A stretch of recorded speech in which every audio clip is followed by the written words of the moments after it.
Hello and welcome, my friends. Today I'm going to talk about something I've been wanting to talk about for a while, but I've been putting it off because I really wanted to make sure that my feelings for the game cemented in and that I wasn't just experiencing what we all go through when we pick up a new online game, that shiny new game feeling.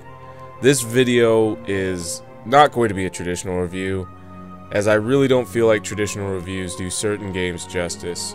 In traditional reviews, the critic usually attempts to factor in every aspect of the game, such as the story, music, gameplay, and graphics. And I just don't think that works for every game.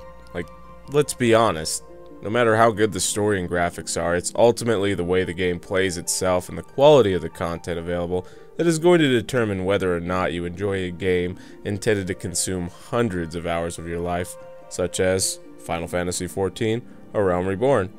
Furthermore, reviews attempt to be as objective as possible, usually without considering the varying tastes of gamers.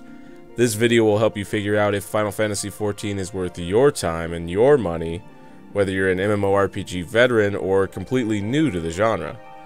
So, with that out of the way, let's cut to the chase. First off, let's get it out of the way. As you can probably tell, the graphics are great and the game is pretty well optimized. The controls feel smooth, and they're responsive, though there are some strange quirks. Combat is simple and fairly reminiscent of World of Warcraft and other hotkey based games, but it feels pretty slow at first and it takes a while to get used to. Most abilities you use activate a 2.5 second delay before you can use your next ability, also known as the global cooldown or GCD. GCDs can be reduced by increasing your skill speed stat in this game, though even at maximum level with a lot of great gear, combat does feel slower than your average hotkey-based game. Even abilities that do not trigger the GCD have a sort of hidden delay based on the animation, and they can make combat feel a bit clunky for certain classes. It really takes some getting used to, and not everyone is going to like that aspect of it. Another aspect of the game that takes some getting used to is dodging enemy abilities. It's pretty common in modern MMORPGs to have to dodge abilities that enemies use against you.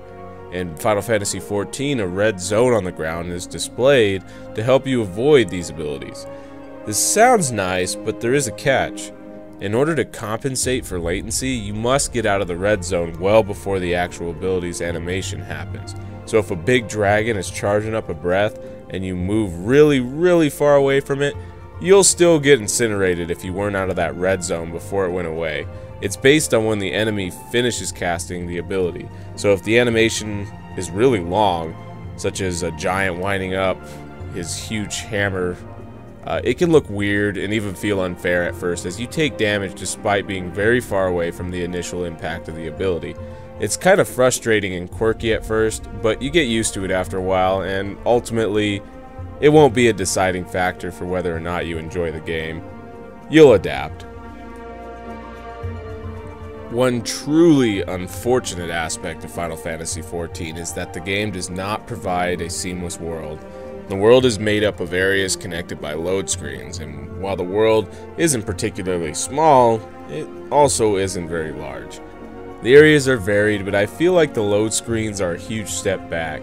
I understand the hardware limitations of the PlayStation 3 have to be considered, but there's just something about load screens that really break me away from the experience and detach me from the setting in a game that's intended to be immersive. One thing almost everyone asks before jumping into a new online game is whether or not the game is a grind. And by that, most people usually mean that they want to know whether or not the game has players repeating a lot of similar content in order to progress. For some, the word grind incites terror, and for others it usually means an awesome way to burn up time that just seems to go too slow on some days. Final Fantasy XIV definitely has aspects to it that would be considered grindy. For one, you can progress every class on the same character with virtually no punishment. Sure, you'll eventually run out of quests, but that doesn't matter in this game, and I'll tell you why a little later.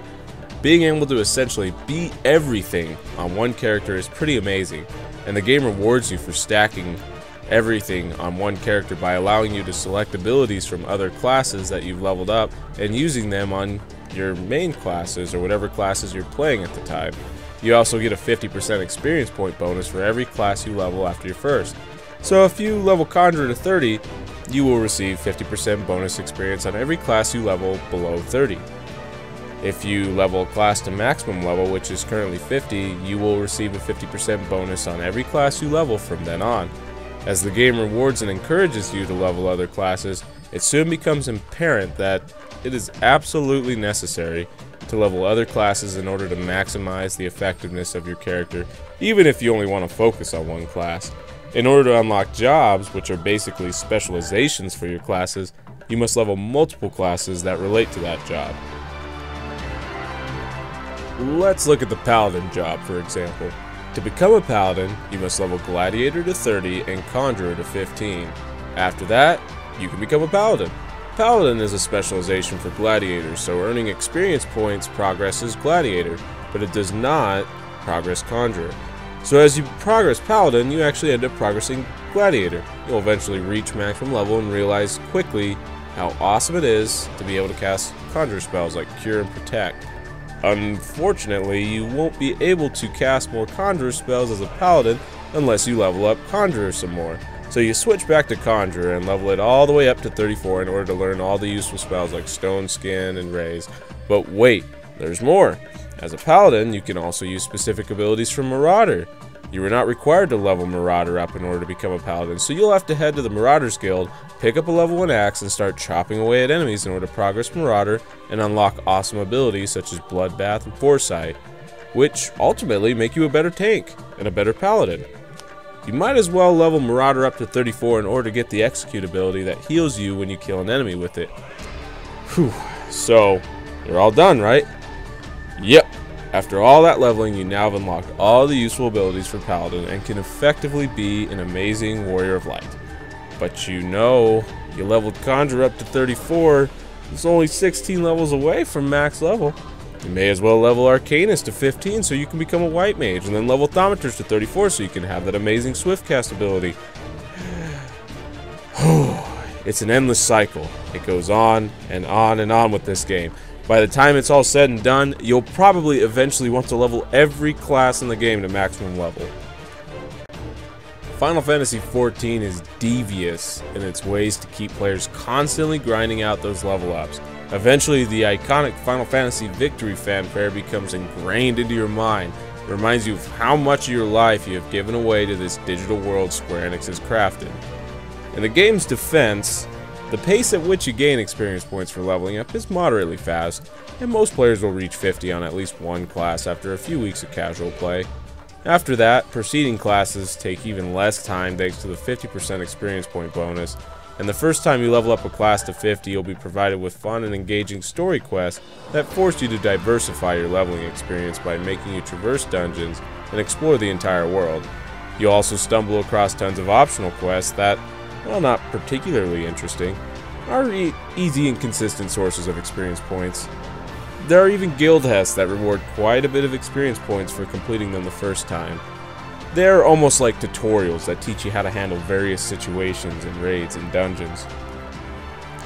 After completing the story and completing all of the optional quests, there's really only 3 reasonable ways to level up: Leave quests, dungeons, and fates. Leave quests are Final Fantasy XIV's equivalent of daily quests. You get 3 leaves every 12 hours that you can spend to obtain leave quests, which offer rewards comparable to optional quests. If you're attempting to level up solely through leave quests, you'll have to play really casually, as you'll burn through leaves pretty quickly. Dungeons are definitely more fun, and many of Final Fantasy XIV's dungeons offer unique boss mechanics and interesting layouts. Unfortunately, the experience points come in really slow even with the 50% experience point bonus. In the end, you'll find dungeons to be far too time consuming for the reward that they give, and ultimately not an effective source of experience points after level 30 or so. Fates are active events that happen in the world, and you will quickly discover that they are a tremendous source of experience points. Almost every avid Final Fantasy XIV player can agree that the most efficient way to level up is to join up with others and complete Fates. Some Fates have you fighting one boss monster. Others have you collecting objects littered around the Fate area. Ultimately, there are multiple types of Fates, but they're all pretty boring. Because of the Fate system, the leveling experience in Final Fantasy XIV quickly devolves into this. wait in town with the map open, look for a blue bubble to appear on the map, and charge towards it with your fake group and mash buttons at everything with the purple symbol by its name. Does that sound boring? That's because it is. You'll spend almost half of your time sitting in town either doing nothing or just chatting with fellow Fate grinders. Despite all the downtime, Fates are still the most effective source of experience points. And the level grind itself is unfortunately only a small part of the time you'll spend optimizing your character. Much like other MMORPGs, the majority of the time you spend playing Final Fantasy XIV will not be in the journey to maximum level, it will be the time you spend at maximum level. Once you hit maximum level on your preferred class and job and feel comfortable with the cross-class abilities you have unlocked, you will begin what's known as the infamous Darklight grind. That is, you will start repeatedly running the same few dungeons in order to obtain coveted tomes of philosophy that you spend purchasing Darklight gear that will help you survive in the most difficult content that Final Fantasy XIV has to offer. While there are many dungeons and boss fights you can do in order to gain tomes of philosophy, there are only a few that are considered optimal to traverse in order to gain tomes of philosophy. Luckily, most of those dungeons reward gear along with tomes, so when you're first beginning your quest to obtain Darklight gear, you will naturally be encouraged to diversify your dungeon grinding experience.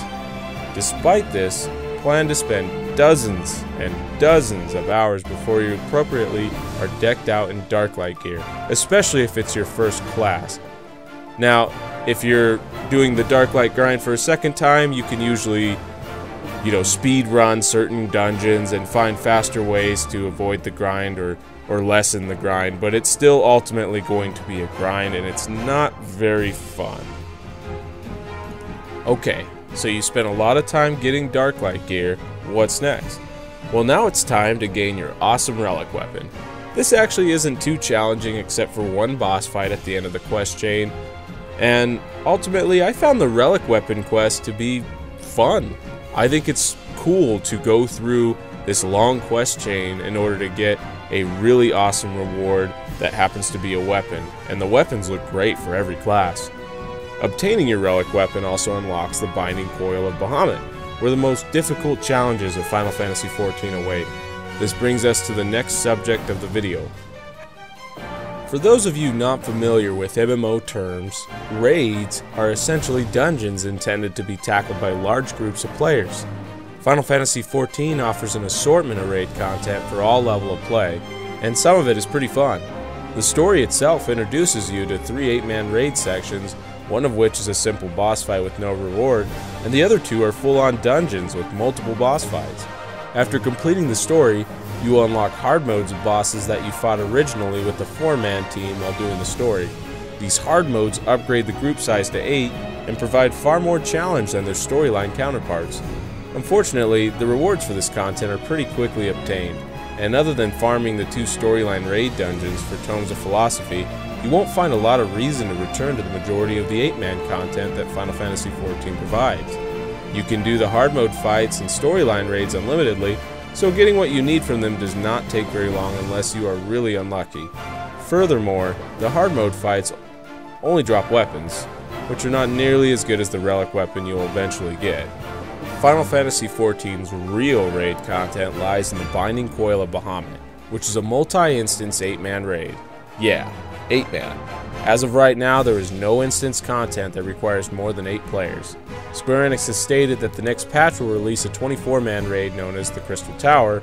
Unfortunately, they have also stated that it will not be designed to be a progression raid instance for people who have already been doing the Binding Coil of Bahamut for months. It will be designed to actually help people get into the Binding Coil of Bahamut and complete it.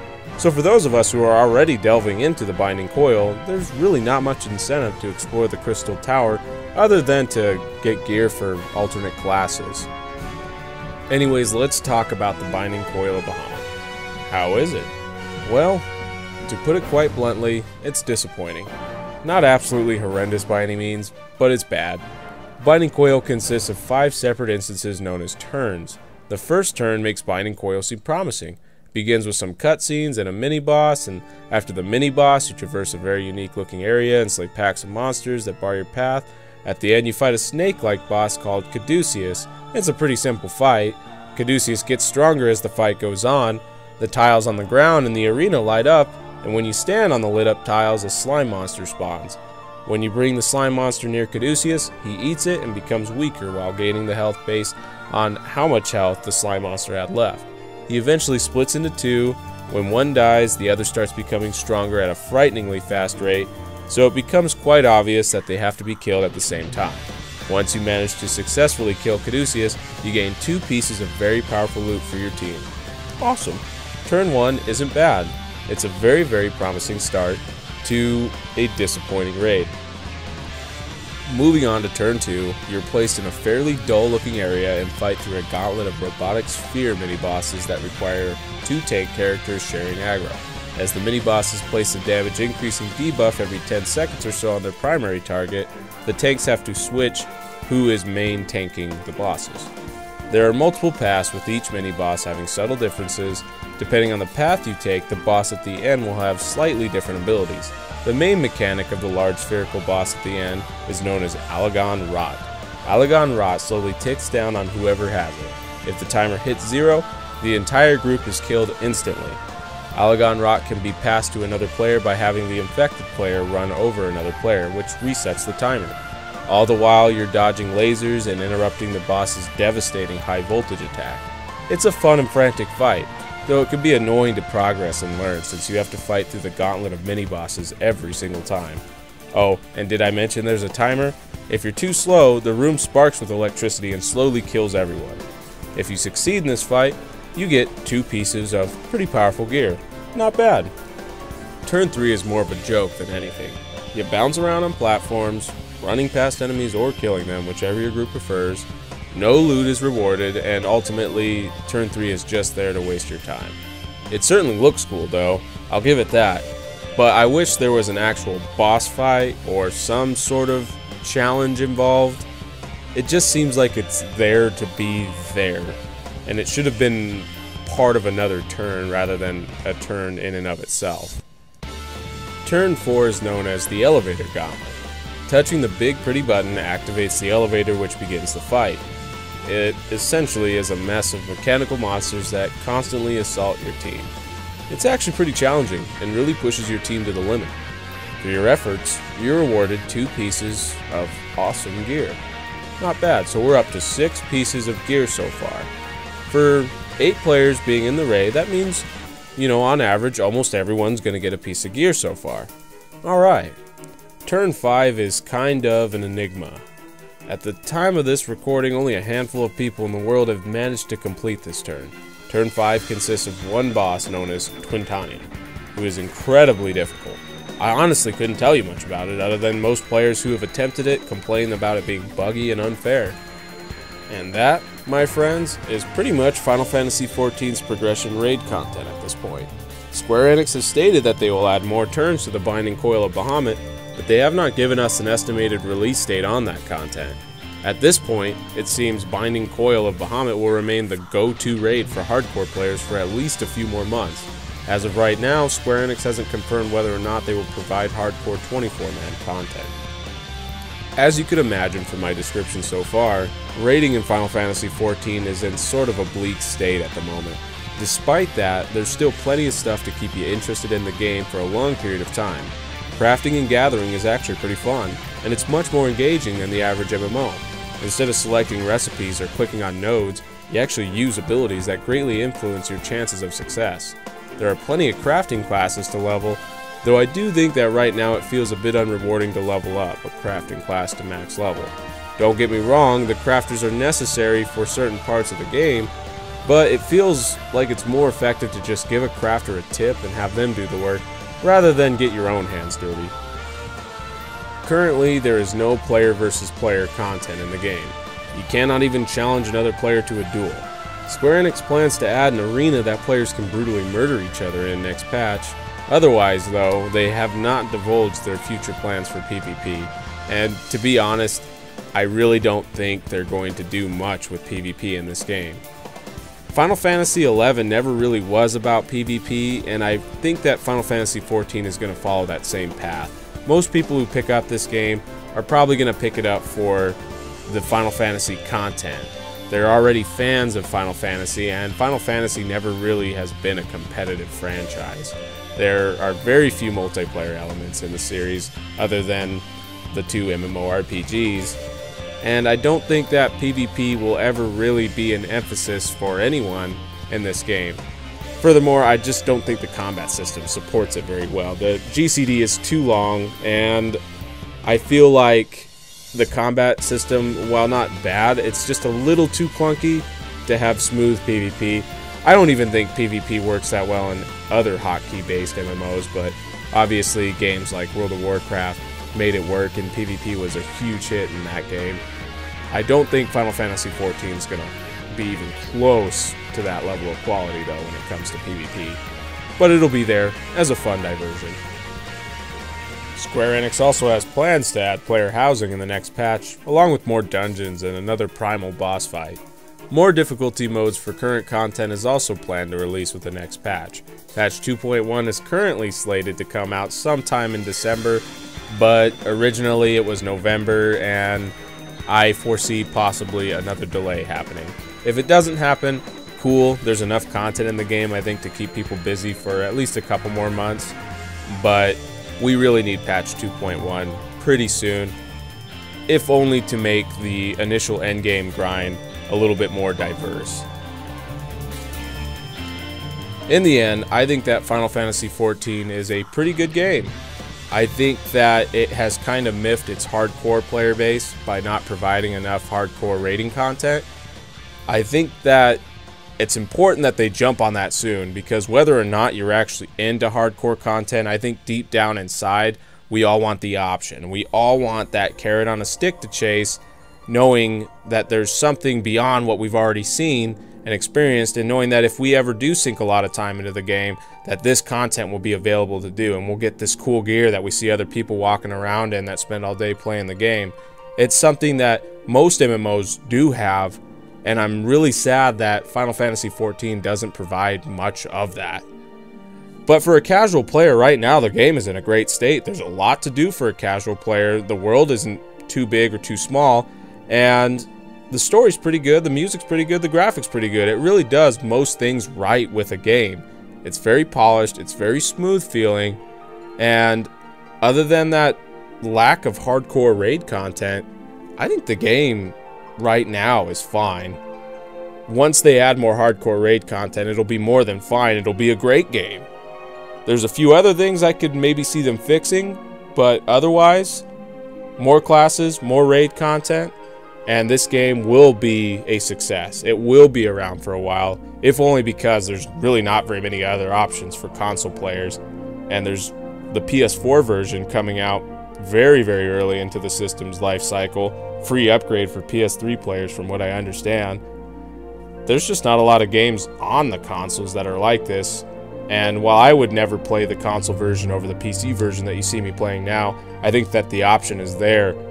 That really makes Final Fantasy XIV stand out.